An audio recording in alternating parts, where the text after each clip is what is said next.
返し漫画、フィンランドサガ、あらすじです。本作はバイキングたちの物語です。バイキングとは、バイキング時代と呼ばれる西暦8世紀後半から約300年の間に、西ヨーロッパ沿海部を侵略した北欧の武装集団のことです。最強民族のバイキングの中でも最強と謳われた、伝説の戦士が授かった息子が、本作の主人公、トルフィンです。このトルフィンが父親を殺害した男に復讐する話です。しかし、単なる復讐劇で終わらないのが本作の特徴です。おすすめポイントは3点。1つ目は復讐だけで終わらない点です。本作は大きく分けて2部に分かれています。第1部はアニメの第1期にあたる1から8巻。父親を殺害した男に復讐するため、戦士として生きる少年時代の物語です。第2部はアニメの第2期以降にあたる8巻以降で、復讐相手を失い、生きる意味をなくしたトルフィンが、戦争も奴隷もない平和な国を作るため、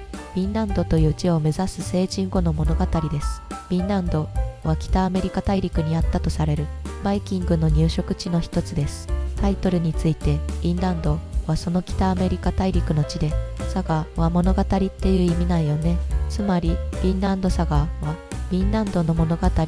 という意味になります。このタイトルから考えると、第1部が序章、第2部が本当に描きたかった本作の中心と言えるでしょう。第1部も序章と呼ぶには濃厚すぎるんやけどね。復讐するため少年が旅に出るみたいな話はよくありますが、その後を描いているところが魅力的です。2つ目のおすすめポイントは綿密な歴史交渉です。第1部は11世紀のデンマーク王によるイングランド襲撃など、史実に基づいた展開で勉強になります。雪村先生の描く人物や建物、船、武器などはとても写実的で、当時の文化や生活が細部まで伝わってきます。最後3つ目のおすすめポイントは心理描写の深さです。第1部で犯した人殺しの罪に苦しむトルフィンは、第2部になっても寝るたびにうなされ続けています。奴隷身分まで落ちて農場で働くトルフィンの姿は、第1部の探検を手に戦いに明け暮れていた姿とは全く違います。無気力の状態から心の傷を癒し、